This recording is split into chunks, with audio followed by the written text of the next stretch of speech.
Hello നമസ്കാരം. Top 1 യുകെയിലേക്ക് എല്ലാവർക്കും സ്വാഗതം. കുറേ നാളായിട്ട് വീഡിയോ ഒന്നും അപ്ലോഡ് ചെയ്യാത്തതാണ്.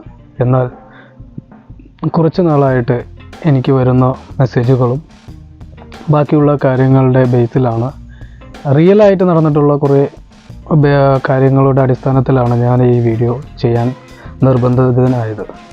അതുകൊണ്ട് തന്നെ നിങ്ങളെല്ലാവരും ഈ വീഡിയോ ഫുള്ളായിട്ട് കാണണം, അത് ശ്രദ്ധിക്കണം എന്നാണ് എനിക്ക് പറയാനുള്ളത്. ഇപ്പോൾ യുകെയിൽ ഏറ്റവും വലിയൊരു സ്കാമാണ് നടന്നുകൊണ്ടിരിക്കുന്നത്. സ്കൈ പോലെ മറ്റ് ബ്രോഡ്ബാൻഡുകളുടെയും പേരുകളിലും അതുകൂടാതെ ചില ബ്രാൻഡഡ് ആയിട്ട് നെയിം കാണിക്കുന്ന കമ്പനികളുടെ പേരിലും നിങ്ങളെ കോൺടാക്റ്റ് ചെയ്യുകയും നിങ്ങൾ ഉപയോഗിച്ചുകൊണ്ടിരിക്കുന്ന സാധനങ്ങളുടെ ഏറ്റവും ചീപ്പസ്റ്റ് റേറ്റിൽ നിങ്ങൾക്ക് കിട്ടും എന്ന് പറഞ്ഞുകൊണ്ട് ഓഫർ ലെറ്റർ തരികയും ചെയ്യുന്ന ഒരു കോൾ അല്ലെങ്കിൽ ഇമെയിൽ അല്ലെങ്കിൽ മെസ്സേജ് എന്നിവ നിങ്ങൾക്ക് ലഭിക്കുന്നതായിരിക്കും. അതിനെ തുടർന്ന് നമ്മൾ കോൺടാക്റ്റ് ചെയ്യുകയോ എന്തെങ്കിലും ചെയ്ത് കഴിഞ്ഞാൽ നിങ്ങൾ അവരെ കോൺടാക്റ്റ് ചെയ്തതിൻ്റെ ഭാഗമായി അല്ലെങ്കിൽ അവർ നിങ്ങളെ കണ്ടിന്യൂസ് ആയിട്ട് വിളിച്ചുകൊണ്ടിരിക്കുന്നതിൻ്റെ ഭാഗമായി അവർ നിങ്ങൾക്ക് നിങ്ങൾ ഏറ്റവും മൂല്യമായിട്ടുള്ള അല്ലെങ്കിൽ വാല്യുബിൾ ആയിട്ടുള്ള കസ്റ്റമർ ആണെന്ന് വിചാരിച്ചുകൊണ്ട് നിങ്ങൾക്കൊരു പ്രൈസ്, സമ്മാനം, കൂപ്പൺ എന്നിവ നൽകുവാൻ വേണ്ടി തയ്യാറാകും. ആ തയ്യാറായതിലൂടെ നിങ്ങൾക്ക് ചിലപ്പോൾ iPhone Pro 17 Pro Max, ചിലപ്പോൾ പല ഏറ്റവും കൂടുതൽ വില കൂടുതലായിട്ടുള്ള എന്ത് സാധനവും ആകാം. നമ്മൾ പ്രതീക്ഷിക്കുന്നത് ഇപ്പോൾ ഫോർ എക്സാമ്പിൾ എൻ്റെ ഒരു സുഹൃത്തിന് സംഭവിച്ചതാണ്.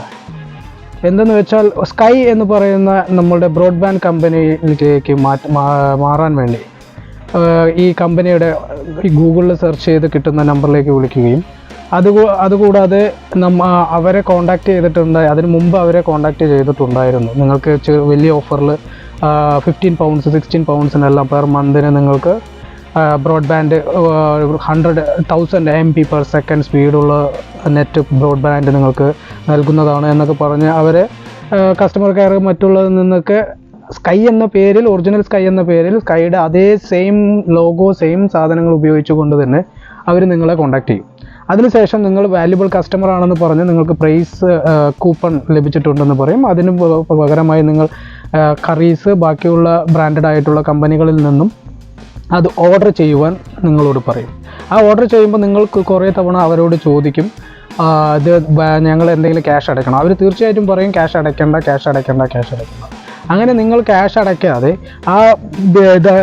നിങ്ങൾ അവിടുത്തെ കറീസിലാണ്, ഫോർ എക്സാമ്പിൾ എൻ്റെ ഫ്രണ്ടിന് സംഭവിച്ച കറീസിൽ ബുക്ക് ചെയ്യുകയും അതിൽ നിന്ന് കറീസിൻ്റെ ഫ്ലെക്സ് എന്ന് പറയുന്ന ക്രെഡിറ്റ് കാർഡ് മുഖേന ഈ സാധനങ്ങൾ ഓർഡർ ചെയ്തതിൻ്റെ അടിസ്ഥാനത്തിൽ കറീസ് അന്ന് വൈകുന്നേരം തന്നെ ആ ഓർഡർ വീട്ടിലെത്തിക്കുകയും ചെയ്തു. എന്നാൽ വീട്ടിലെത്തിക്കുന്നതിൻ്റെ ആ സമയം മുതൽ തന്നെ നമ്മളെ ഇവർ പിന്തുടർന്ന് വിളിച്ചുകൊണ്ടേയിരിക്കും. കൊറിയർ സർവീസുകാരൻ വരുന്നുണ്ട്, അവർ എത്തിയിട്ടുണ്ട്, അവർ വന്നിട്ടുണ്ട്, അവർ തരുന്നുണ്ട്, എല്ലാ ഡീറ്റെയിൽസും അവരുടെ കയ്യിലുണ്ട്. അതുകൊണ്ട് തന്നെ കൊറിയർ ഡ്രൈവർ, DPD പോലുള്ള മറ്റുള്ള കൊറിയർ സർവീസുകാർ എത്തുന്നതും പോകുന്നതും വരുന്നതും എല്ലാം തന്നെ ട്രാക്ക് ചെയ്തുകൊണ്ടാണ് ഈ ഒരു സ്കാം നടന്നുകൊണ്ടിരിക്കുന്നത്. അവർ കയ്യിൽ കൊണ്ട് തന്നു കഴിഞ്ഞൊരു 10 മിനിറ്റിൻ്റെ ഉള്ളിൽ തന്നെ വീണ്ടും നിങ്ങൾ ഹാപ്പി അല്ലേ എന്ന് പറഞ്ഞ് വിളിക്കുകയും നിങ്ങളുടെ iPhone 17 Pro Max ലഭിച്ചിട്ടുണ്ട്, നിങ്ങൾക്ക് അങ്ങനെയാണ് ഇങ്ങനെയാണ്, ഓ മൈ ഗോഡ് എന്നൊക്കെ പറയുകയും അതിനുശേഷം അയ്യോ അത് റീഫർബിഷ്ഡ് ആണ്, അല്ലെങ്കിൽ വാറൻറ്റി ഇല്ല, അല്ലെങ്കിൽ മറ്റ് സൗകര്യങ്ങളില്ല, അല്ലെങ്കിൽ എന്തെങ്കിലും മിസ്റ്റേക്സ് ആണ്, അല്ലെങ്കിൽ നിങ്ങൾ പറഞ്ഞിട്ടുള്ള ഫെസിലിറ്റീസ് അതിനില്ല, നിങ്ങൾക്ക് അതിനുള്ള ചാർജർ ബാക്കിയുള്ള സാധനങ്ങളൊന്നും ലഭിച്ചിട്ടില്ല എന്ന് അങ്ങനെ പല രീതിയിലുള്ള കാരണങ്ങൾ പറഞ്ഞുകൊണ്ട് അത് റിട്ടേൺ ചെയ്യാൻ വേണ്ടി നിങ്ങളെ പറയും. ആ റിട്ടേൺ ചെയ്യാൻ വേണ്ടി തന്നെ അവർ തന്നെ ലേബൽ ക്രിയേറ്റ് ചെയ്യുകയും അവർ തന്നെ റിട്ടേൺ പിക്കപ്പിനുള്ള ആളെ റെഡിയാക്കിയിട്ടുണ്ട്. അവർ ഹാഫ് ആൻ അവറിനുള്ളിൽ അല്ലെങ്കിൽ 1 അവറിനുള്ളിൽ അല്ലെങ്കിൽ നമ്മളുടെ സമയത്തിനനുസരിച്ച് അവർ വരും എന്ന് പറഞ്ഞുകൊണ്ട് അവർ തന്നെ എല്ലാ കാര്യങ്ങളും ചെയ്തിട്ട് അവർ വെയിറ്റ് ചെയ്യും. എന്നിട്ട് ഈ പിക്കപ്പിന് വരുന്ന വ്യക്തിയുടെ മുഴുവൻ ഡീറ്റെയിൽ, ആ വ്യക്തിയും അതിൻ്റെ പങ്കാളിയാണോ എന്നാണ് ആ സുഹൃത്തിന് സംശയം. ആ പങ്കാളി വരികയും അവർ കറക്റ്റ് വരുന്ന സമയം അവരുടെ വിളിക്കുന്നത്, അവരെ കണ്ടിന്യൂസ് ആയിട്ട് അവർ വിളിക്കുകയും നമ്മളെ വിളിക്കുകയും ചെയ്തുകൊണ്ട് ഇത് ഫോളോ അപ്പ് ചെയ്ത് നമ്മളുടെ കയ്യിൽ നിന്ന് പിൻ നമ്പർ തരുകയും ആ പിൻ നമ്പർ ആ ഡ്രൈവർക്കും അല്ലെങ്കിൽ ആ പിക്കപ്പ് ചെയ്യുന്ന ആൾ അവരുടെ ഭാഗമാണ് എന്നാണ് അവർ പറയുന്നത്. ആക്ച്വലി അവരുടെ ഭാഗമാണോ എന്ന് എനിക്കറിയത്തില്ല, പക്ഷേ എനിക്ക് തോന്നുന്നത് എൻ്റെ ഫ്രണ്ട്സിന് അനുഭവം ഉള്ളതുകൊണ്ടും അവരും അതിൻ്റെ ഒരു ഭാഗമാണ് എന്നാണ് എനിക്ക് തോന്നുന്നത്. അങ്ങനെ ആ കൊറിയർ പിക്കപ്പ് എടുക്കാൻ വരുന്ന ആൾ അവരുടെ ഭാഗമാണ് എന്നാണ് തോന്നുന്നത്. കാരണം അവർക്ക് യൂണിഫോമോ കാര്യങ്ങളോ ഒന്നുമില്ല. എന്നാൽ DPD നിന്ന് വരുന്നവർക്ക് DPDയുടെ യൂണിഫോമും ബാക്കി കാര്യങ്ങളും എല്ലാം ഉണ്ട്. അതുകൊണ്ട് തന്നെ കറീസിൽ നിന്ന് ഒറിജിനലായിട്ടുള്ള മൊബൈൽ ഒറിജിനലായിട്ടുള്ള ഡെലിവറിയാണ് ചെയ്യുന്നത്. എന്നാൽ പിക്കപ്പിന് വരുന്നത് വെറും പറ്റിക്കുന്ന, അല്ലെങ്കിൽ അത് നമ്മളെ ചീറ്റ് ചെയ്യുന്ന, അല്ലെങ്കിൽ ആ സാധനം മോഷ്ടിക്കാൻ വേണ്ടി വരുന്ന പിക്കപ്പ് ഹോൾഡേഴ്സാണ്. അവർ വരികയും അവരുടെ ഫുൾ ഡീറ്റെയിൽസ് നമുക്ക് തരികയെന്ന രീതിയിൽ നമ്മൾക്ക് ഇന്ന സമയത്ത് എത്തിയിട്ടുണ്ട്, നിങ്ങളുടെ ഡോറിൻ്റെ അവിടെ വെയിറ്റ് ചെയ്യുന്നുണ്ട്, നിങ്ങളുടെ അവിടെ വെയിറ്റ് ചെയ്യുന്നുണ്ട് എന്ന് പറഞ്ഞ് അത്രയും ഫോളോ അപ്പ് ചെയ്യും ഈ സ്കൈ അല്ലെങ്കിൽ ബാക്കിയുള്ള ഈ ബ്രോഡ്ബാൻഡ് അല്ലെങ്കിൽ ബാക്കിയുള്ള കമ്പനികളുടെ പേര് പറഞ്ഞ് വിളിക്കുന്ന ആളുകൾ. അത് കഴിഞ്ഞ് നമുക്കൊരു പിൻ നമ്പർ തരികയും ആ പിൻ നമ്പർ നമ്മൾ അവരോട് ചോദിക്കുകയും അവർക്ക് എന്നിട്ട് റിട്ടേൺ നൽകുകയും ചെയ്യും. എന്നിട്ട് നിങ്ങൾക്ക് ഇപ്പോൾ തന്നെ അടുത്ത ഓർഡർ നിങ്ങൾ വരും, നിങ്ങൾ അതിനു വേണ്ടി ചെയ്യേണ്ടത് നിങ്ങൾ അടുത്തതായിട്ട് ഓർഡർ ചെയ്യണം എന്ന് പറയും. അങ്ങനെ ഈ സാധനം എൻ്റെ സുഹൃത്തിന് പറ്റിയത് എന്താണെന്ന് പറഞ്ഞു കഴിഞ്ഞാൽ 17 Pro Maxും iPad 13 ലഭിച്ചിട്ടുണ്ടായിരുന്നത്. ആ ലഭിച്ചത് അവർക്ക് ഒരു അരമണിക്കൂറിനുള്ളിൽ തന്നെ പിക്കപ്പിന് ആൾ വരികയും ആ പിക്കപ്പ് എടുത്തിട്ട് പോവുകയും ചെയ്തു. എന്നിട്ട് വീണ്ടും അവർ വിളിച്ചിട്ട് അത് റീഫർബിഷ്ഡ് ആണെന്ന് പറഞ്ഞിട്ടാണ് പിക്കപ്പ് ആക്കിയത്. അതിങ്ങനെ പിക്കപ്പ് എടുത്തിട്ട് പോയി. അതിനുശേഷം വീണ്ടും അവർ വിളിച്ചിട്ട് പറഞ്ഞു നിങ്ങൾക്ക് 17 Pro Max നിങ്ങൾ ബുക്ക് ചെയ്യണം എന്ന് പറഞ്ഞിട്ട് വീണ്ടും ബുക്ക് ചെയ്യിപ്പിച്ചു. വീണ്ടും അത് iPad ബുക്ക് ചെയ്യണമെന്ന് പറഞ്ഞു, അതും ബുക്ക് ചെയ്യിപ്പിച്ചു. അതുകൂടാതെ ബാക്കി കുറേ അതിൻ്റെ പാർട്സുകൾ വരുന്ന ചാർജർ, iPad, iPod എല്ലാ സാധനങ്ങളും ബുക്ക് ചെയ്യിപ്പിച്ചു. എന്നിട്ട് ആ സാധനം വീണ്ടും ഇതുപോലെ പിറ്റേ ദിവസം രാവിലെ ആകുമ്പോഴേക്കും കറീസ് DPD മുഖേന ആ വീട്ടിലേക്ക് എത്തിച്ചു. എന്നാൽ അവിടെ എത്തിയതും അവർ വീണ്ടും വിളിക്കുന്നു, അയ്യോ ഇത് തെറ്റുപറ്റിപ്പോയി, ഇത്രയും പ്രോഡക്റ്റ് നിങ്ങൾക്കുള്ളതല്ല, ഇത് വേറൊരാൾക്കുള്ളതാണ്, അതുകൊണ്ട് തന്നെ ഈ സാധനങ്ങളെല്ലാം റിട്ടേൺ ചെയ്യണം, നിങ്ങളുടെ സാധനം ഇപ്പോൾ വരാൻ പോകുന്നതേ ഉള്ളൂ എന്ന് പറഞ്ഞുകൊണ്ട് വീണ്ടും പിക്കപ്പിന് അവരെ ഓർഡർ ചെയ്യുന്നു. എന്നാൽ ഈ പിക്കപ്പിൻ്റെ ഇടയിൽ തന്നെ എൻ്റെ സുഹൃത്ത് കറീസിലേക്ക് വിളിക്കുകയും കറീസിൻ്റെ കസ്റ്റമർ കെയറുമായിട്ട് സംസാരിക്കുകയും ചെയ്തപ്പോൾ ഇങ്ങനെ ഒരു പിക്കപ്പ് നടക്കുകയോ ഒരു ഇത് നടന്നിട്ടില്ല, ഇത് വലിയൊരു സ്കാമിൻ്റെ ഭാഗമാണ്, നിങ്ങൾ അതിൻ്റെ ഒരു ഭാഗമായി മാറിയിരിക്കുകയാണ് എന്നാണ് അറിയാൻ കഴിഞ്ഞത്. അതോടെ എൻ്റെ സുഹൃത്ത് ചെയ്തത് എന്താണെന്ന് പറഞ്ഞാൽ പോലീസിലേക്ക് വിളിക്കുകയും പോലീസ് വരികയും അതിനുശേഷം എൻക്വയറി നടക്കുകയും ചെയ്തു. എന്നാൽ ആ പിക്കപ്പ് എടുക്കാൻ വന്ന ആൾ വരുന്ന സമയത്ത് 2 മിനിറ്റോ 3 മിനിറ്റോ നിന്നുകൊണ്ട് അയാൾ തിരിച്ചു പോവുകയും ചെയ്തു. കുറേ നേരം ബെല്ലടിക്കുകയും അവരെ ഡോർ ഓപ്പൺ ചെയ്യാതിരിക്കുകയും ചെയ്തു. ആ സമയത്ത് തന്നെ പോലീസിനോട് വരാൻ പറഞ്ഞിട്ട്, പക്ഷേ ഇവിടെ 10-15 മിനിറ്റ് എടുത്തു പോലീസ് ആ വീട്ടിലെത്താൻ എന്നാണ് പറഞ്ഞത്. ആ സമയത്തിനുള്ളിൽ തന്നെ പിക്കപ്പ് ബോയ് തിരിച്ചു പോവുകയും ചെയ്തു. എന്നിട്ട് പോലീസിൻ്റെ നിന്ന് കിട്ടിയ മറുപടി അവർക്ക് ഇതിന് കൂടുതലായിട്ടൊന്നും ചെയ്യാനില്ല എന്നുള്ളത് തന്നെയാണ്. അതല്ലാതെ ഈ പിക്കപ്പിന് വന്ന ബോയെ പിടിക്കണം എന്നുള്ള ഒരു മൈൻഡും തന്നെ പോലീസ് ഉദ്യോഗസ്ഥർക്കും ഇല്ലായിരുന്നു. പക്ഷേ അവർ കറക്റ്റ് ഒരു 10-15 മിനിറ്റിനുള്ളിൽ തന്നെ വരികയും അതിനെക്കുറിച്ച് ഡീറ്റെയിൽ എടുക്കുകയും ചെയ്തു എന്നാണ് അറിയാൻ കഴിഞ്ഞത്. അതുകൊണ്ട് തന്നെ ഇതൊരു പോലീസിൻ്റെ മിസ്റ്റേക്കാണെന്ന് പറഞ്ഞില്ല, പക്ഷേ പോലീസിന് വേണമെങ്കിൽ അവരെ ട്രാപ്പ് ചെയ്ത് പിടിക്കാമായിരുന്നു. പക്ഷേ അത് ചെയ്തില്ല. അത് ചെറിയൊരു മാനസിക വിഷമം പേഴ്സണലി എല്ലാവർക്കും ഉണ്ടാവും. പക്ഷേ അത് കഴിഞ്ഞിട്ടും ഈ പ്രശ്നം തീർന്നില്ല.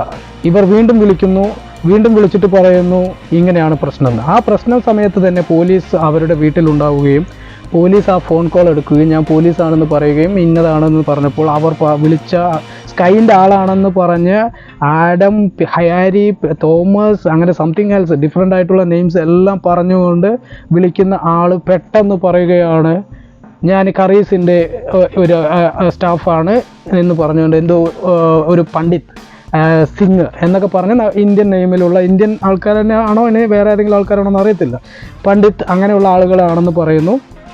അത് കഴിഞ്ഞ് അവർ കട്ട് ചെയ്യുന്നു. എന്നിട്ട് അവരുടെ ഫോൺ നമ്പറും അവരുടെ ഡീറ്റെയിൽസ് എല്ലാം പോലീസ് കളക്ട് ചെയ്യുന്നു. എന്നിട്ട് പോലീസ് ലാപ്ടോപ്പിൽ സെർച്ച് ചെയ്യുമ്പോൾ അതെല്ലാം ഫേക്കാണ്. എന്നാൽ ഇതിന് വേണ്ടിയിട്ടുള്ള ബാക്കി നടപടികൾ പോലീസ് എടുത്തു എന്ന് ചോദിച്ചാൽ എടുത്തിട്ടില്ല എന്നുള്ളതാണ് അതിൻ്റെ സത്യം. അതെന്തോ ആവട്ടെ, പക്ഷേ നിങ്ങൾ ചെയ്യേണ്ടത് ഇതാണ്. ഇതുപോലെയുള്ള കോളുകൾ വരികയോ ഇങ്ങനെ ചെയ്യുകയോ ചെയ്യുകയാണെങ്കിൽ ഇങ്ങനെ എടുക്കത്തെ അവരെ നിങ്ങൾക്ക് മാക്സിമം എങ്ങനെ അവരെ യൂട്ടിലൈസ് ചെയ്യാൻ പറ്റുമോ അങ്ങനെ അത്രത്തോളം നിങ്ങൾ അവരെ യൂട്ടിലൈസ് ചെയ്യണം. ഒരിക്കലും നിങ്ങൾക്ക് വന്നിട്ടുള്ള പ്രോഡക്റ്റ് നിങ്ങൾ പിക്കപ്പിന് വരുന്ന ആൾക്കാർക്ക് കൊടുക്കരുത്. നിങ്ങൾ ആ കൊടുക്കുന്ന സാധനത്തിന് റെസ്പോൺസിബിലിറ്റി നിങ്ങളുടെ ഭാഗത്തായിരിക്കും. അതുകൊണ്ട് തന്നെ നിങ്ങൾ ഒരിക്കലും അങ്ങനെ ചെയ്യരുത്. നിങ്ങൾ ചെയ്യേണ്ടത് എത്രയാണ്, അങ്ങനെ എന്തെങ്കിലും വിളിക്കുകയാണെങ്കിൽ നിങ്ങൾ ഒന്നില്ലെങ്കിൽ വേണ്ടെന്ന് പറഞ്ഞ് ഒഴിവാക്കുക. അതല്ലെങ്കിൽ അവരെ ട്രാപ്പ് ചെയ്യണം എന്ന് നിങ്ങൾക്ക് മനഃശക്തിയും നിങ്ങൾക്ക് ധൈര്യവും ഉണ്ടെങ്കിൽ നിങ്ങൾ ചെയ്യേണ്ടത് അവരെ ട്രാപ്പ് ചെയ്യണമെന്നുണ്ടെങ്കിൽ അങ്ങനെ ഒരു സാധനം വരുന്ന സമയം കൊണ്ട് തന്നെ നിങ്ങൾക്ക് വേണ്ട സുഹൃത്തുക്കളെയോ ആരെയോ വേണ്ടതെന്ന് പറഞ്ഞാൽ ഫ്ലാറ്റിൻ്റെ വെളിയിലോ വീടിൻ്റെ വെളിയിലോ ഹോൾഡ് ചെയ്യാൻ പറയുകയും അവരെ അവിടെ സ്റ്റേ ചെയ്യാൻ പറഞ്ഞുകൊണ്ട് നിങ്ങൾക്ക് ഇവരുടെ സമയത്തിനനുസരിച്ച് അവർ പക്കാ സമയം ഡീറ്റെയിൽസ് എല്ലാം തന്നെ ഈ സ്കൈൻ്റെ ആണെന്ന് പറയുന്ന ആൾക്കാർ വിളിച്ച് നിങ്ങൾക്ക് നൽകുന്നതായിരിക്കും. അപ്പോൾ ആ സമയത്ത് നിങ്ങൾക്ക് അങ്ങനെ ചെയ്തുകൊണ്ട് ഈ പിക്കപ്പ് ബോയ് വരുന്ന സമയത്ത് നിങ്ങൾക്ക് അവരെ ഹോൾഡ് ചെയ്ത് അവരുടെ ID കാർഡും അല്ലെങ്കിൽ അവരുടെ ഡീറ്റെയിൽസും നിങ്ങൾക്ക് ചെക്ക് ചെയ്ത് അവരെ കൊണ്ട് അല്ലെങ്കിൽ അവരെ നിർത്തിക്കൊണ്ട് തന്നെ അവരെ പിടിച്ചു വെച്ചുകൊണ്ട് നിങ്ങൾക്ക് വേണമെങ്കിൽ ട്രാപ്പ് ചെയ്യാം. അത് നിങ്ങളുടെ ധൈര്യത്തിനും നിങ്ങളുടെ ബുദ്ധിക്കും ശക്തിക്കും അനുസരിച്ച് നിങ്ങൾ ചെയ്യേണ്ടതാണ്. അല്ലാത്ത പക്ഷം നിങ്ങൾ ഒരിക്കലും ഈ സ്കാമിൻ്റെ ഭാഗമാകരുത്. ദയവ് ചെയ്ത് നിങ്ങൾക്ക് വലിയൊരു ഫിനാൻഷ്യൽ ഭാഗമാകേണ്ടി വരും. അതുകൊണ്ട് തന്നെ നിങ്ങൾ ഒരിക്കലും ഇതിൻ്റെ ഒരു ഭാഗമാവരുത്. അതിനുവേണ്ടി നിങ്ങൾ ചെയ്യേണ്ട ഇതുപോലത്തെ എന്ത് സംഭവങ്ങൾ ഉണ്ടെങ്കിലും നിങ്ങൾ സ്കൈയുടെ ഡയറക്റ്റ് വിളിക്കുന്ന തപ്പിയെടുത്ത് അവരുടെ മെയിൽ ID കയറി അല്ലെങ്കിൽ അവരുടെ ഡീറ്റെയിൽസിൽ കയറി ഒറിജിനൽ ആണെന്ന് കൺഫേം ചെയ്തതിന് ശേഷം മാത്രം ചെയ്യുക. അതല്ലാതെ സ്കൈ ഇങ്ങനത്തെ ഓഫറുകളൊന്നും നൽകുന്നില്ല എന്നാണ് ഇപ്പോൾ എനിക്കറിയുന്നൊരു കാര്യം. അതുകൊണ്ട് തന്നെ ഇതെല്ലാം വലിയൊരു സ്കാമിൻ്റെ ഭാഗമാണ്. ഇത് ഒരാൾക്കല്ല, എനിക്ക് ഒത്തിരി പേരുടെ മെസ്സേജ് ഇത് സെയിം ലൈക്ക് ഇതുപോലെ വന്നിട്ടുണ്ട്. ഒത്തിരി ലാപ്ടോപ്പ് കാര്യങ്ങൾ എല്ലാം ഓർഡർ ചെയ്ത് അരമണിക്കൂറിനുള്ളിൽ പിക്കപ്പിന് ഒരാൾ വരുന്നു, എടുത്തിട്ട് പോകുന്നു. അങ്ങനെ കണ്ടിന്യൂസ് 3-4 തവണ നടന്നിട്ടുള്ള സംഭവങ്ങൾ വരെയുണ്ട്. അപ്പോൾ അവർക്കൊന്നും അപ്പോഴും മനസ്സിലായിട്ടില്ല ഇത് സ്കാം ആണെന്നുള്ളത്. അവർക്ക് കയ്യിൽ കിട്ടിയ മൊബൈലല്ലേ വീണ്ടും വരും എന്ന് പറഞ്ഞ് ഇവർ ഓർഡർ ചെയ്ത് ഇരിക്കുകയാണ്. അപ്പോൾ അത്രയും ഓർഡർ ചെയ്തിട്ടും 4-5 തവണ ഈ പിക്കപ്പ് എടുക്കാൻ വന്നിട്ടും ഇവർക്ക് മനസ്സിലാവാത്ത ഒത്തിരി പ്രിഫറൻസ് ഉണ്ട്. പിന്നെയാണ് അവർക്ക് മനസ്സിലായത് ഇതൊരു സ്കാമാണ്, അവരെ അതിൽ കുടുക്കിയതാണ് എന്നെല്ലാം അറിയുന്നത്. അപ്പോൾ ഇതുപോലെയുള്ള സ്കാം ഇപ്പോൾ വലുതായിട്ട് UK മുഴുവൻ നടക്കുന്നുണ്ട്. Based on the Croydon, London, Wales, Manchester, everywhere ഇത് നടക്കുന്നുണ്ട്. അതുകൊണ്ട് തന്നെ കെയർഫുള്ളായിട്ടിരിക്കുക, ഇതുപോലത്തെ സ്കാമിൻ്റെ ഭാഗമാവാതിരിക്കുക. അങ്ങനെ എന്തെങ്കിലും രീതിയിലുള്ള കോളുകളോ എന്തെങ്കിലും നിങ്ങൾക്ക് വന്ന് ഓഫറുകൾ തരികയാണെങ്കിൽ നിങ്ങൾക്ക് അവരെ ട്രാപ്പ് ചെയ്യണം എന്നുണ്ടെങ്കിൽ നിങ്ങൾ അത്രയും ധൈര്യമുള്ള ആളും നിങ്ങളുടെ സുഹൃത്തുക്കളുടെ സപ്പോർട്ടും കാര്യങ്ങളും ഉണ്ട്, പോലീസിൻ്റെ സപ്പോർട്ടും ഉണ്ടെങ്കിൽ നിങ്ങൾ അവരെ ട്രാപ്പ് ചെയ്യുക. അല്ലാത്ത പക്ഷം നിങ്ങൾ ഇത് അവോയ്ഡ് ചെയ്ത് ഈ സ്കാമിൽ നിന്ന് ഇവരെ എല്ലാവരെയും തുടച്ചു നീക്കാനുള്ള നിങ്ങൾ മുൻകൈ എടുക്കണമെന്നാണ് എനിക്ക് പറയാനുള്ളത്. അതുകൊണ്ട് ഈ സ്കാമിൻ്റെ ഭാഗമാകരുതെന്ന ഒരു ഇൻഫർമേഷനാണ് എനിക്ക് തരാനുള്ളത്. രണ്ടാമത്, നമുക്ക് കഴിയുമെങ്കിൽ ഇങ്ങനെയുള്ള ആളുകളെ മുഴുവൻ പിടിച്ച് ട്രാപ്പ് ചെയ്യണമെന്നാണ് എൻ്റെ അഭിപ്രായം. അതിന് വേണ്ടിയിട്ടുള്ള നടപടികൾ എല്ലാവരും കൈക്കൊള്ളണമെന്നാണ്. ഇതുപോലത്തെ കോളുകൾ വരുമ്പോൾ യെസ് ഞാനാണ്, എനിക്ക് ഇന്നത് വേണം എന്നൊക്കെ പറഞ്ഞ് ഓർഡർ ചെയ്യുക. ഡീറ്റെയിൽസ് കൊടുക്കാൻ പറ്റുമെങ്കിൽ, ധൈര്യമുണ്ടെങ്കിൽ കൊടുത്ത് അവരെ ട്രാപ്പ് ചെയ്യാനുള്ളൊരു കപ്പാസിറ്റി ഉണ്ടെങ്കിൽ നിങ്ങൾക്ക് ട്രാപ്പ് ചെയ്ത് അവരെ പിടിപ്പിക്കണം. പോലീസിനെ കൊണ്ട് പിടിച്ച് അവരെ അതിന് വേണ്ടിയിട്ടുള്ള പനിഷ്മെൻറ്റ് കിട്ടണം എന്നാണ് എൻ്റെ ഒരു ആഗ്രഹം. അതിനുവേണ്ടി മാത്രമാണ് ഈ വീഡിയോ ചെയ്യുന്നത്. ഇതെല്ലാവർക്കും ഷെയർ ചെയ്യണം. നിങ്ങളുടെ സുഹൃത്തുക്കൾക്ക് എല്ലാവർക്കും ചിലപ്പോൾ സംഭവിച്ചിട്ടുണ്ടാകും, പുറത്ത് പറയാൻ പറ്റാത്ത നാണക്കേട് കൊണ്ട് ചിലപ്പോൾ പറയാതിരുന്നിട്ടുണ്ടാകും. കാരണം ഞാൻ ഇത്രയും വലിയൊരു സ്കാമിൻ്റെ ഒരു ഭാഗമായി പെട്ടിട്ട് എൻ്റെ സുഹൃത്തുക്കളുടെ മുന്നിൽ പെട്ട് കഴിഞ്ഞാൽ ഞാൻ കളിയാക്കപ്പെടുമല്ലോ, അല്ലെങ്കിൽ ഞാൻ അറിഞ്ഞില്ലല്ലോ എന്ന് വിചാരിക്കും. ഒന്നും അങ്ങനെ വിചാരിക്കുക വേണ്ട. തീർച്ചയായിട്ടും ഇത് നിങ്ങൾ ബാക്കിയുള്ളവർക്കും കൂടി കൊടുക്കുന്ന ഒരു അവയർനെസ് ആണ്. അതുകൊണ്ട് തന്നെ നിങ്ങൾ അങ്ങനെ വിചാരിച്ചുകൊണ്ട് മാറി നിൽക്കേണ്ട ഒരു വ്യക്തിയേ അല്ല. അതുകൊണ്ട് ഇങ്ങനത്തെ എന്തെങ്കിലും പ്രശ്നം ഉണ്ടെങ്കിൽ നിങ്ങൾ അപ്പോൾ തന്നെ ഷെയർ ചെയ്യുക, ബാക്കിയുള്ള ഫ്രണ്ട്സിൻ്റെ അടുത്ത് ഷെയർ ചെയ്യുക. നിങ്ങളുടെ എന്തെങ്കിലും ഇതുപോലത്തെ നിങ്ങൾക്ക് എഫക്റ്റ് ചെയ്തിട്ടുണ്ടെങ്കിൽ ഈ വീഡിയോയ്ക്ക് താഴെ മെസ്സേജ് ഇടണം. കാരണം ബാക്കിയുള്ളവർ കാണുമ്പോൾ അവരെങ്ങനെയാണ് ഇത് എടുക്കുന്നത് എന്നറിയത്തില്ല. അപ്പോൾ അവർക്ക് മനസ്സിലാവാൻ വേണ്ടിയിട്ടാണ് നിങ്ങൾ കുറച്ച് ഡിസ്ക്രൈബ് ചെയ്തുകൊണ്ട് തന്നെ നിങ്ങളിതിൽ എഴുതണം എന്നാണ് എൻ്റെ ഒരു അഭിപ്രായം. ഒത്തിരി സന്തോഷം നിങ്ങളെ കൂടെ ഈ വിഷയം പങ്കുവയ്ക്കാൻ പറ്റിയതിൽ. അതുകൊണ്ട് തന്നെ നിങ്ങളെല്ലാവരും വെരി കെയർഫുൾ. ഇപ്പോഴത്തെ സ്കാമുകൾ പല രീതിയിലാണ്. ഒത്തിരി നമ്മളറിയാതെ നമ്മളെ തന്നെ ചൂഷണം ചെയ്യുന്നു, നമ്മളുടെ എല്ലാ ഡീറ്റെയിൽസും കളക്ട് ചെയ്യുന്ന ഒരുപാട് കമ്പനികളും ഒരുപാട് നമ്മുടെ ഡാറ്റ മുഴുവൻ പുറത്താണ് കിടക്കുന്നത്. അതുകൊണ്ട് തന്നെ നമ്മളെ ചീറ്റ് ചെയ്യാൻ ഏറ്റവും എളുപ്പം പറ്റും. അത് നമ്മളെല്ലാവരും ശ്രദ്ധിക്കണം എന്ന് മാത്രം പറഞ്ഞുകൊണ്ട് ഈ വീഡിയോ അവസാനിപ്പിക്കുന്നത്. എല്ലാവർക്കും നന്ദി, നമസ്കാരം.